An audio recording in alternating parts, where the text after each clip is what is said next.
오늘은 사사기 강의 두 번째 시간입니다. 어둠과 멸망의 사이클에서 벗어나야 합니다라는 제목을 가지고 피차 은혜 나누는 시간 가지도록 하겠습니다. 우리가 살아가는 길은요, 수없이 많아 보이지만 가만히 관찰해 보면 결국 두 가지로 귀결되는 것 같습니다. 하나는 흥하는 길이고요, 하나는 망하는 길이죠. 예수님께서는 이것을 생명으로 인도하는 좁은 문과 멸망으로 인도하는 넓은 문으로 표현하셨습니다. 그러면 사람이 어떻게 흥하고 망합니까? 모든 흥망은 하루아침에 이루어지는 법이 없습니다. 그 뒤에는 오랜 과정들, 다시 말하면 삶의 습관들, 이거를 삶의 사이클처럼 계속적으로 반복해 왔었던 것들이 존재합니다. 즉 삶은 여러분들이 인식하건 인식하지 못했던 간에 약간의 습관이 계속적으로 사이클적으로 반복됩니다. 사사기 역시 이스라엘 백성들의 삶을 하나의 사이클, 즉 순환 패턴으로 표현하고 있습니다. 이것이 사실은 이 사사기 전체서에 흐르는 핵심적인 메시지라고 볼 수가 있습니다. 예컨대 이스라엘 백성들이 처음에는 여호와를 섬기다가 우상 숭배에 빠지고요, 결국은 다른 민족의 지배를 받게 되었죠. 그 상황이 너무나도 또 힘드니까 하나님 앞에 간구하고, 그러면 하나님이 그들을 또 구원해 주시고, 한동안 다시 여호와를 섬기고, 이스라엘 백성들은 330년 동안 그 패턴을 따라 움직였습니다. 오늘 우리가 읽은 본문은요, 이 사사기의 인트로덕션입니다. 서론으로 그런 패턴을 함축적으로 잘 보여주고 있습니다. 이 사이클은 이스라엘 백성들뿐만 아니라 오늘날 우리의 삶에도 그대로 나타나기 때문에 너무나도 중요한 것입니다. 먼저 이 사이클을 한번 자세히 한번 살펴보도록 하겠습니다. 먼저 우리가 읽지 않았지만 11절부터 13절 사이에 첫 번째 패턴이 나타납니다. 그것이 바로 우상숭배입니다. 따라해보세요. 우상숭배. 과연 그런지 사사기 2장 11절 어떻게 나와 있는지 읽어보도록 하겠습니다. 시작. 이스라엘 자손이 여호와의 목전에 악을 행하여 바알들을 섬기며, 이렇게 이스라엘의 우상숭배를 짤막하게 표현하고 있죠. 근데 사실 이 표현이 이 한 번만 등장하는 것이 아니라 이 사사기 전체에서 6번이나 등장합니다. 여러분, 이것은 무엇을 말하는지 아세요? 이스라엘 백성들이 하나님의 곁을 떠나 죄를 범한 것이 어쩌다가 한 번 있었던 것이 아니라 습관적인 일이었음을 단적으로 보여주는 것입니다. 여호와의 인도를 받아서 가나안 땅에 들어온 이스라엘 백성들은 이후에 여호수아가 죽고 나자 여호와를 떠나 다른 신을 섬겼죠. 하나님을 배반한 것입니다. 여러분, 한번 생각해 보세요. 약속의 땅에 들어온 사람들이 어떻게 이런 행동을 할 수 있단 말입니까? 참으로 충격적인 일이지만 사실입니다. 우리의 삶에도 사실 이런 패턴이 나타나 있습니다. 구원을 받아서 가나안 땅에 들어왔지만 우리도 조심하지 않으면 이스라엘 백성들처럼 우상을 숭배하면서 살아갈 수가 있다라는 것입니다. 그렇다면 궁금하지 않습니까? 왜 우리가 하나님의 백성이 되었음에도 불구하고 이러한 나쁜, 이 잘못된 이 패턴을 살아가는 것일까? 무엇보다 하나님의 은혜를 망각했기 때문에 그런 것입니다. 그들은 홍해를 건너고 광야를 지나서 이 가나안 땅에 들어오고 나서 처음 얼마 동안은요, 하나님의 은혜에 깊이 감사하며 기쁨으로 주님을 섬겼어요.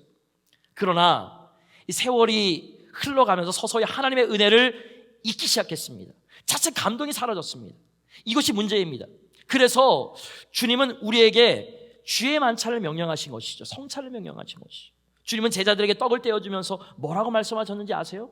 누가복음 22장 19절입니다. 시작. 이것은 너희를 위하여 주는 내 몸이라, 너희가 이를 행하여 나를 기념하라 하시고. 초대교회는 모일 때마다 예수님께서 명령하셨기 때문에 이 주의 만찬 성찬식을 거행하지 않았습니까? 왜요?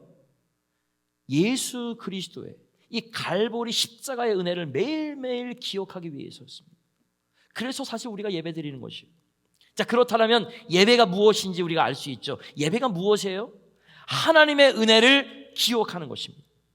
구원의 감격 속에 빠지는 것입니다. 여러분, 드림 미라클 153 하면서 일주일에 한 번 가정예배 드리라고 하는데 여러분, 가정예배 드리십니까? 드리지 못하시는 분들 많이 있죠.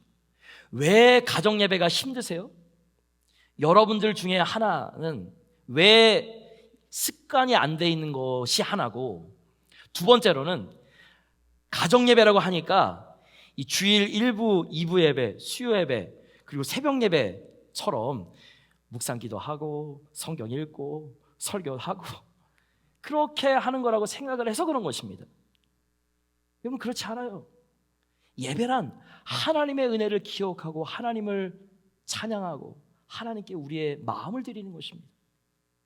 그냥 아이들과 손 붙잡고 기도 한번 해도 그게 가정 예배인 것이에요. 그러다가 조금 습관적으로 되면 말씀 한 절이라도 여호와는 나의 목자시니 내가 부족함이 없으리로다, 이런 말씀이 있어. 우리 하나님께서 우리의 목자 되시지, 같이 기도. 그것도 예배예요. 어떤 때는 그냥 찬송가 하나 딱 불러도 예배예요. 근데 그게 왜 어렵습니까? 힘들어요. 지난주에 휴가를 갔다 와서 금요일 날 밤 10시에 왔습니다. 밤 10시에 와도 애들 자기 전에 꼭 하는 거 있습니다. 뭡니까? 양치시키는 거. 여러분들도 그렇죠? 자녀들 키웠을 때, 어린 자녀 키우시는 분들 꼭 그렇죠. 밤 10시가 됐든 11시가 됐든 발 씻고 양치는 꼭 합니다. 그러나 아이들을 위해서 아이들과 한번 그 1분 아니 30초 기도하는 게 왜 이렇게 어렵습니까? 습관이 안 돼 있기 때문에 그렇습니다. 그리고 하나님과 같이 교제하는 것이 일상생활화되어 있지 않기 때문에 그렇습니다. 너무나도 어렵게 생각해요. 어려운 게 아니에요. 근데 반대로 이렇게 한번 생각해 봅시다. 하루에 1분, 하루에 2분 가정과 같이 하나님을 묵상하지 않는데 그 가정 축복하시겠습니까? 그 기도 들어주시겠습니까? No, 어불성설입니다. 나의 프라이어리티가 하나님께 가 있지 않는 가정, 비즈니스, 직장, 하나님께서 축복해 주시겠습니까? 그 자녀 축복해 주시겠습니까? No. 교회가 학교입니까? 교회가 가정입니까? 교회에다 애들을 딱 맡겨놓고 자, 이제 네 신앙 네가 제대로 잘하겠지. 어른입니까? 아니잖아요. 왜 우리 한국교회가 침체되었습니까? 왜 어린이 왜 EM이 왜 이렇게 침체된 것입니까? 이런 것 때문에 된 것 아니겠습니까? 물론 이해는 됩니다. 특별히 이민교회에서 제가 벌써 이제 2년 8개월 정도 되어 가는 것 같습니다. 이해가 됩니다. 1세대들 너무나도 힘들어요. 9 to 9까지 12시간씩 일하고 언어도 안 되고 뭐 하나 하는데, 저도 금요일 날 10시에 딱 도착을 했는데 정전이 됐어요. 근데 라체스터 힐스에 저희 집만 정전이 됐어요.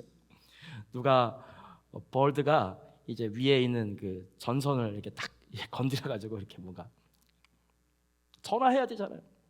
전화하니까 또 저희 집만 그래가지고 1시간 안에 딱 오더라고요. 그래가지고 큰 차 세 대가 와가지고 또 못하는 영어지만 또 샬라샬라 해가지고 또 이렇게 새벽 1시에 또 이렇게 또 자게 됐는데, 그렇습니다.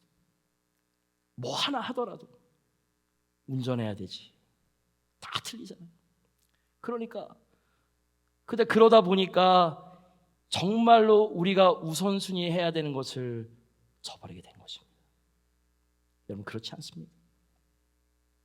여러분, 하나님의 은혜와 그에 대한 감격을 망각하기 시작하면 우리도 이스라엘 백성과 마찬가지로 하나님을 떠나서 하나님이 아닌 다른 것을 사랑하고 섬기게 되는 것이에요. 이스라엘 백성들이 하나님의 곁을 떠나 우상을 섬긴 또 하나의 이유는 하나님과의 교제를 잃어버렸기 때문에 그렇습니다. 우리의 삶이 풍성해질 수 있는 방법은 하나님밖에 없는 것이요, 그것은 생명 되신 주님과 끊임없이 교제하는 것이죠. 물론 성도 간의 교제도 중요하지만 대개 몇 년을 못 갑니다. 왜 그럴까요? 교회 안에서도 대부분 성령의 은혜가 아닌 인간적인 호기심에서 만나기 때문에 그렇습니다. 관계 중심으로 살아가는 사람, 관계 중심으로 하나님 믿는 사람은 관계가 깨지면 그것도 떠나갑니다. 그래서 교회 떠나가는 것이고 심지어는 하나님도 떠나가는 것입니다. 그러면 안 되는 것이에요. 그래서 무엇보다도 제대로 된 신앙인으로 자라기 위해서는 생명 대신 예수님과 깊이 교제하시길 주의 이름으로 축원합니다. 그래서 예수님은 포도나무 비유를 가르쳐 주셨잖아요. 요한복음 15장 7절 너희가 내 안에 거하고 내 말이 너희 안에 거하면 무엇인지 원하는 대로 구하라 그러면 이뤄주시리라. 사실 이 말씀만 보시는데 사실 이 말씀을 하기 위해서 예수님께서 그 전에 포도나무 비유를 해주셨잖아요. 그게 관계예요. 릴레이션십이에요.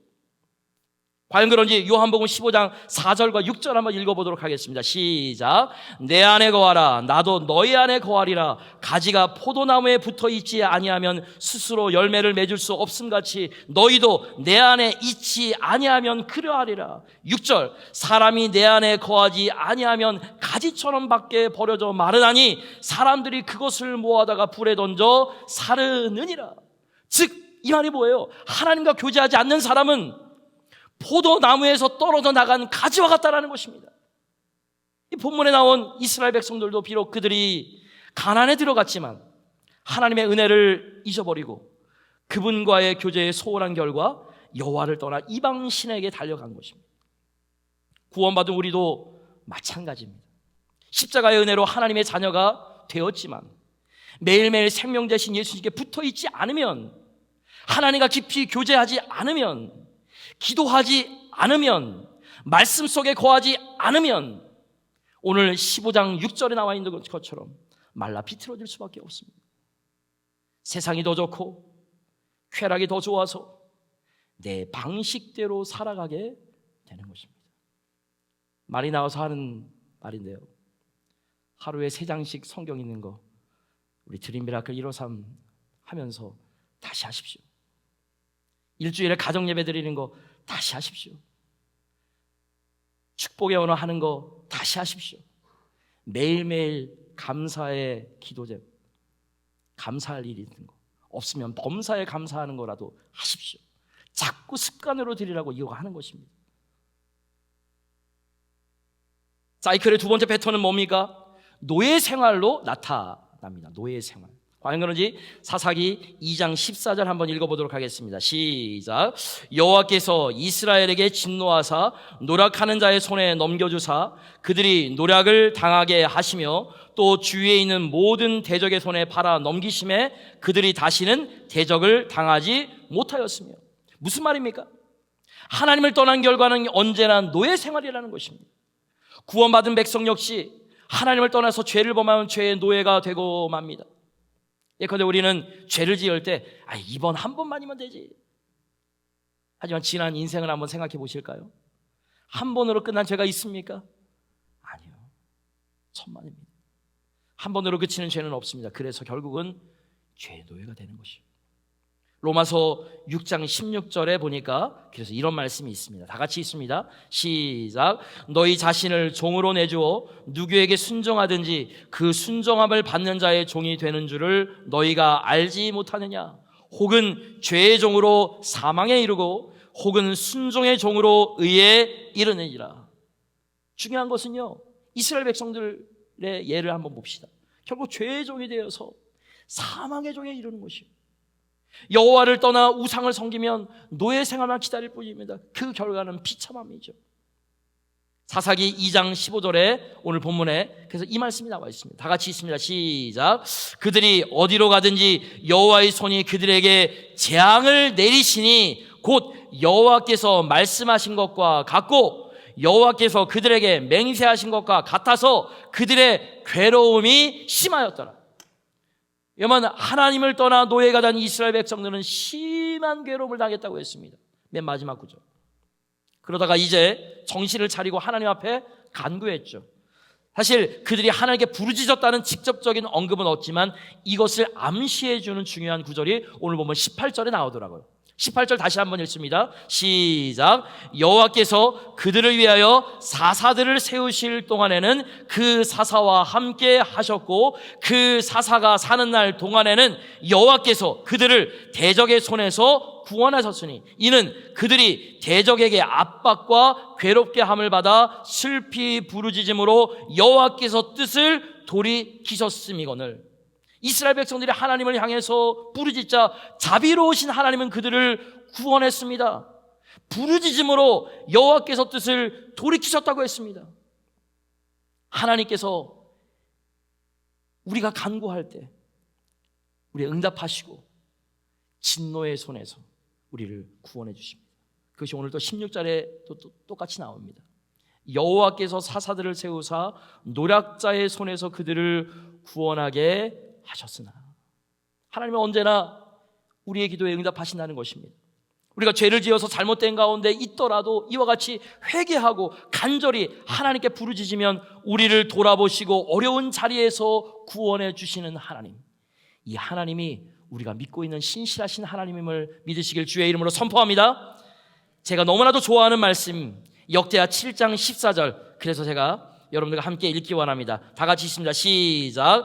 내 이름으로 일컫는 내 백성이 그들의 악한 길에서 떠나 스스로 낮추고 기도하여 내 얼굴을 찾으면 내가 하늘에서 듣고 그들의 죄를 사하고 그들의 땅을 고칠지라. 우리가 스스로 낮추라고 했어요. 스스로 낮춘다는 말은 무엇입니까? 나를 죽이라는 것입니다.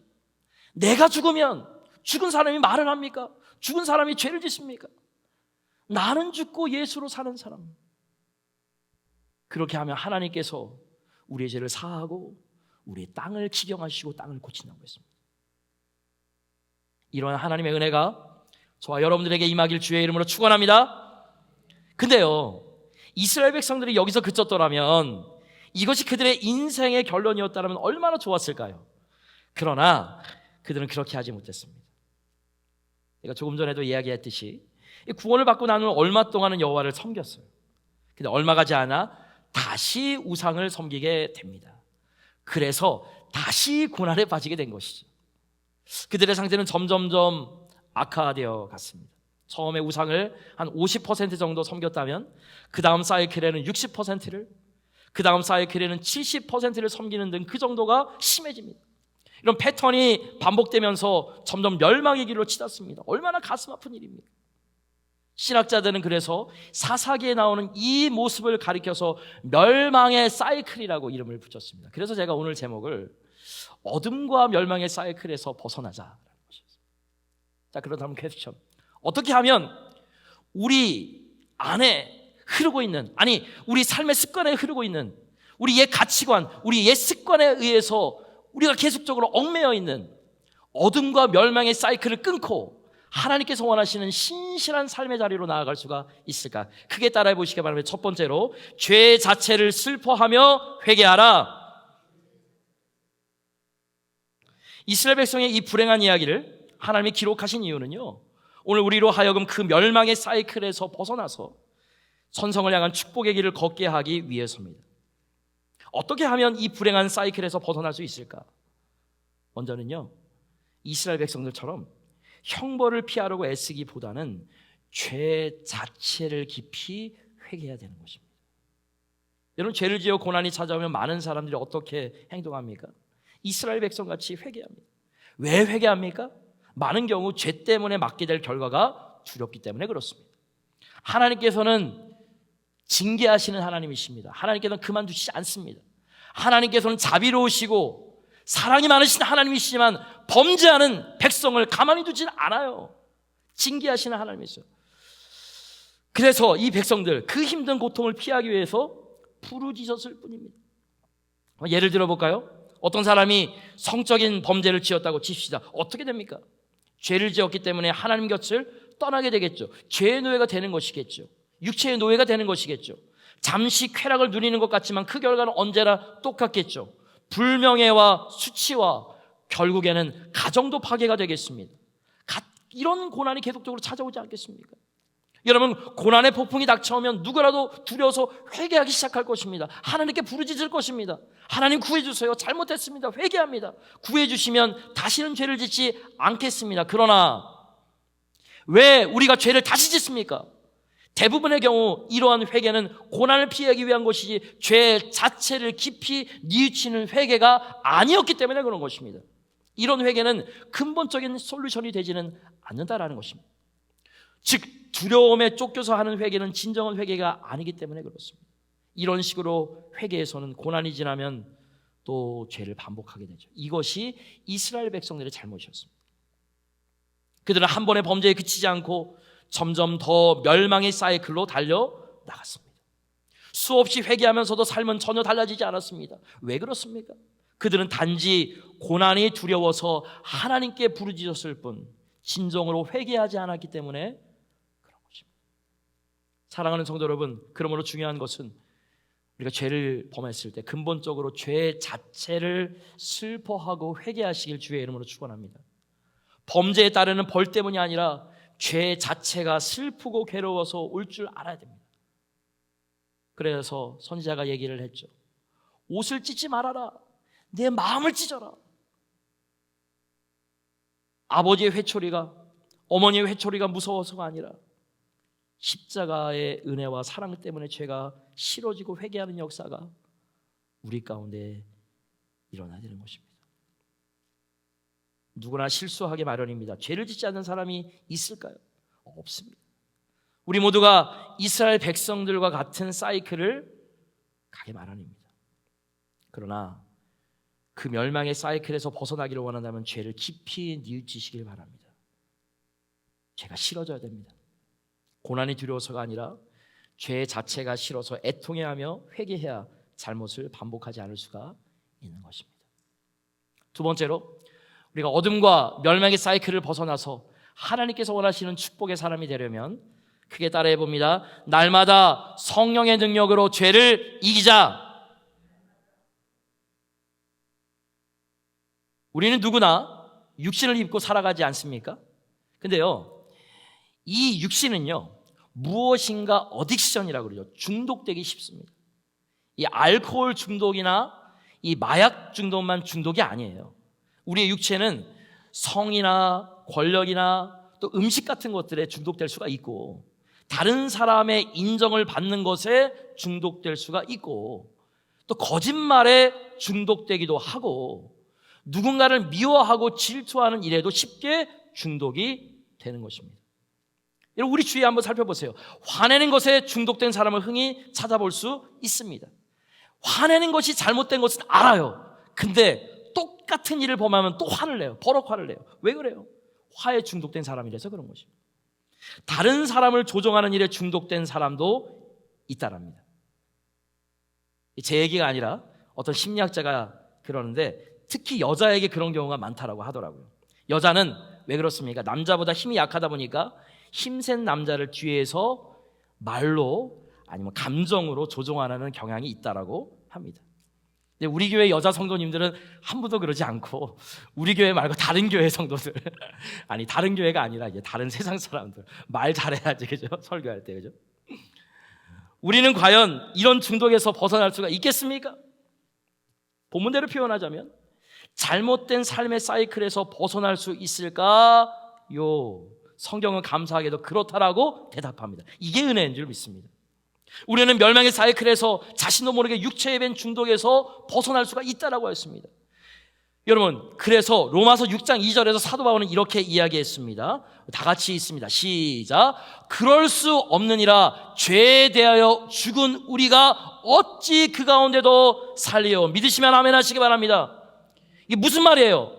여러분, 아멘 했는데 무슨 말인지 아세요? 신분상 우리는 이미 죄에 대하여 죽은 자인 것입니다. 이것을 믿으시면 아멘 하시기 바랍니다.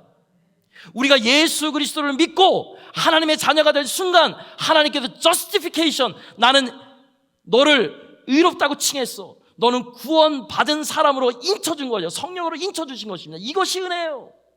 근데 왜 우리가 죄를 짓습니까? 이 세상은 불완전하기 때문에 그렇습니다. 우리가 아직까지 육신을 입고 있어서 그렇습니다. 제가 수년 전에 이병헌이 주연한 광해라고 하는 영화를 본 적이 있습니다.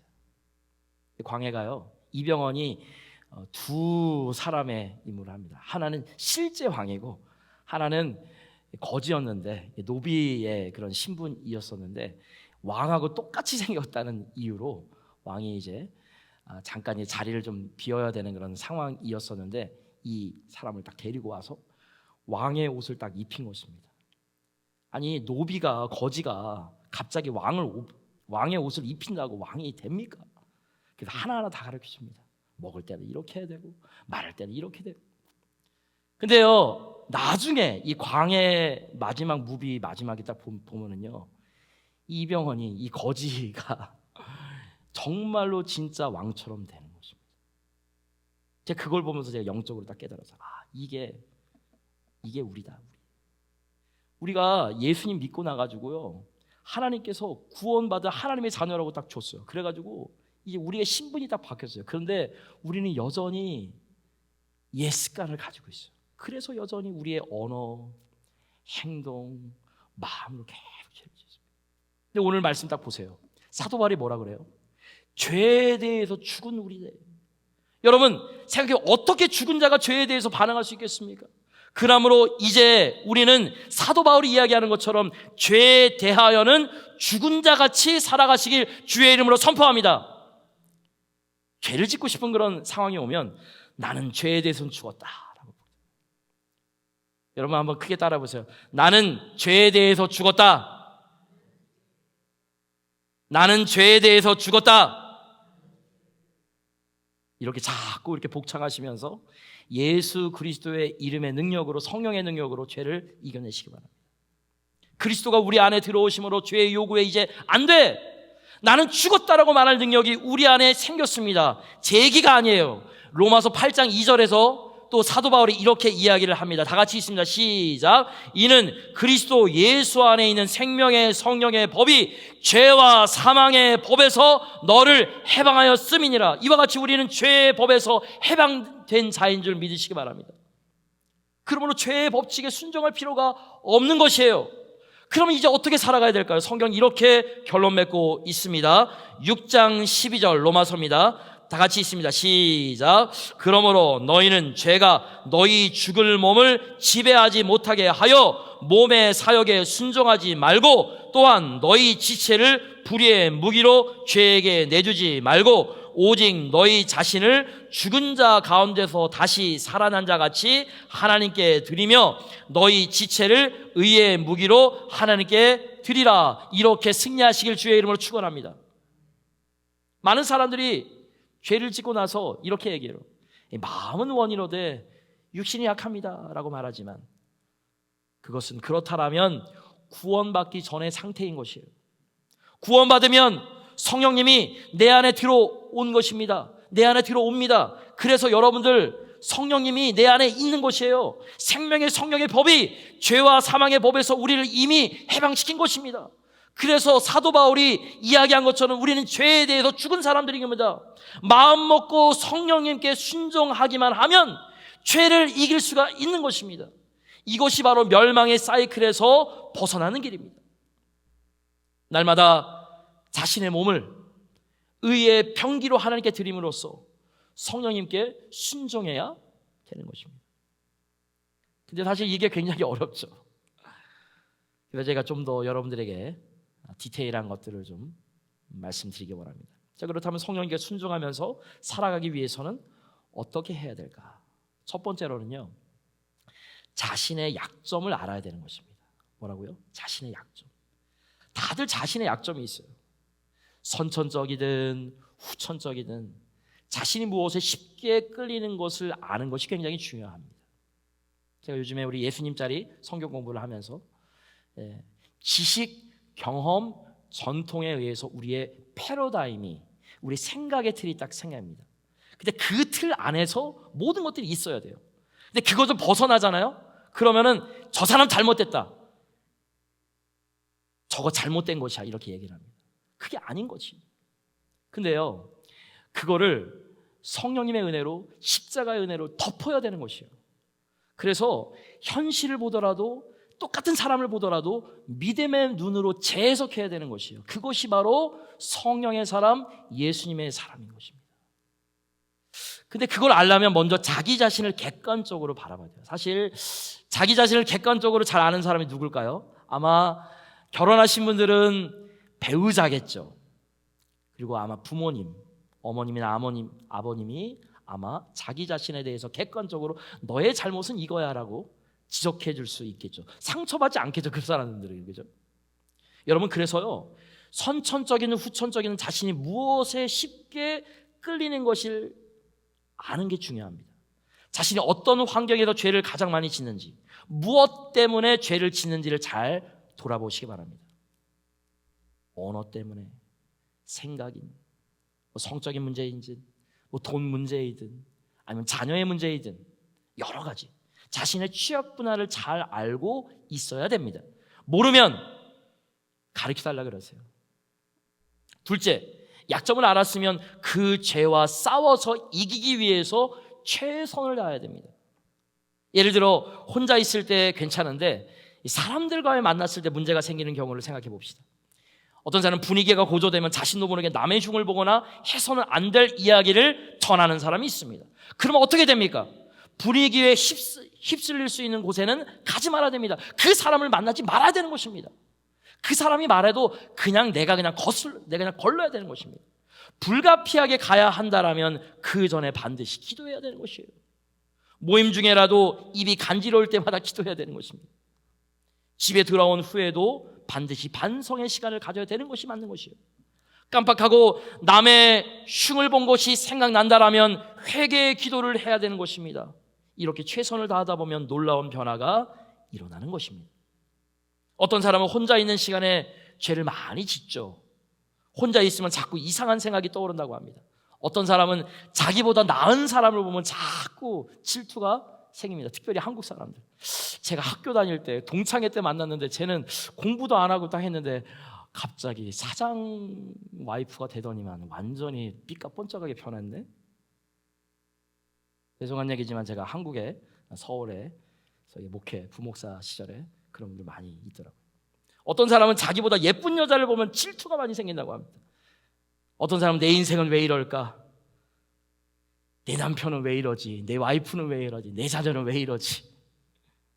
하는 생각 때문에 심지어 여기서 벗어나지 못하면 바이폴라, 우울증에 빠지는 경우도 있죠.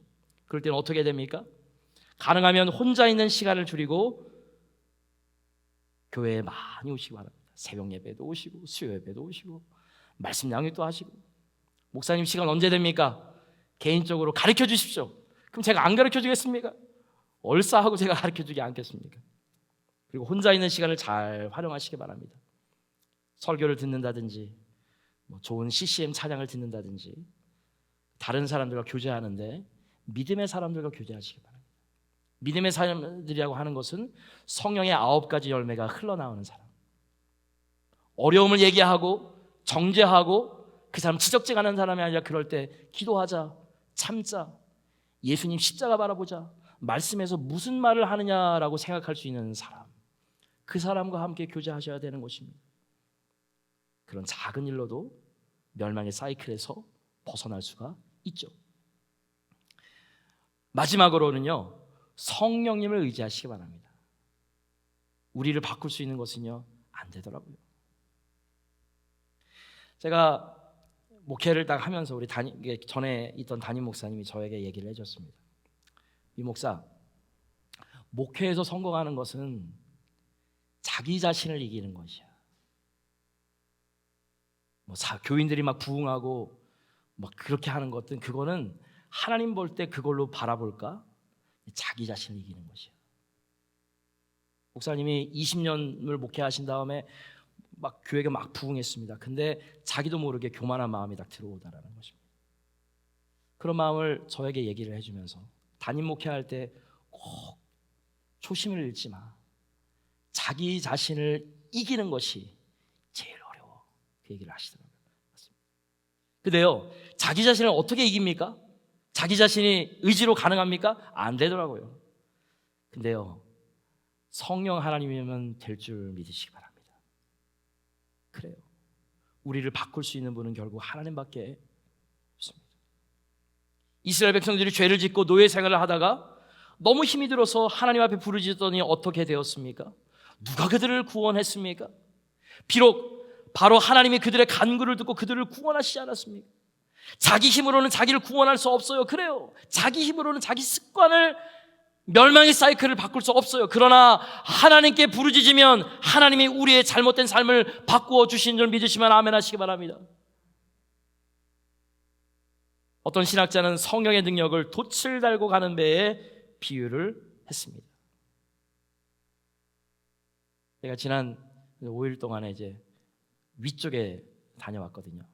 그러니까 이런 요트를 타는 신분들 많이 있더라고요. 여러분, 작은 배는 노를 저어갈 수 있으나 큰 배는요 아무리 힘껏 노를 넣어도 꿈쩍하지 않지 않습니까? 근데요 보세요. 그 배에 돛을 달면 아예 노가 필요 없어지죠. 그렇죠? 그렇구나. 왜 그렇습니까? 바람으로 그 거대한 배가 무리를 미끄러듯이 날려가니까. 제가 초도에도 말씀을 드렸지만 한번 생각해 보세요. 살아계신 성령 하나님이 우리 안에 거하십니다. 믿으십니까? 이제 우리는 이 땅에서 구원받고 나서도 늘 죄를 짓고 그로 인해 죄의 노예 그릇을 하는 저질스러운 삶을 살 필요가 없는 것입니다. 우리 삶은 바뀔 수 있습니다. 비록 죄를 짓고 실수는 하겠지만 그 강도가 점점 약해질 것입니다. 죄의 횟수가 줄어들면서 우리는 조금씩 거룩해집니다. 여전히 우리 삶을 되돌아보면 사이클 안에는 있겠죠. 우리가 육신의 몸을 입고 있는 한, 그러나 그것은 죄가 아니라 하나님을 향해 달려가는 은혜와 축복의 사이클이 될 줄 믿으시면 아멘 하시기 바랍니다. 근데 우리가 하지 못해요. 이 배를 상상하시면서 성령 하나님 나의 삶을 이끌어 주시옵소서.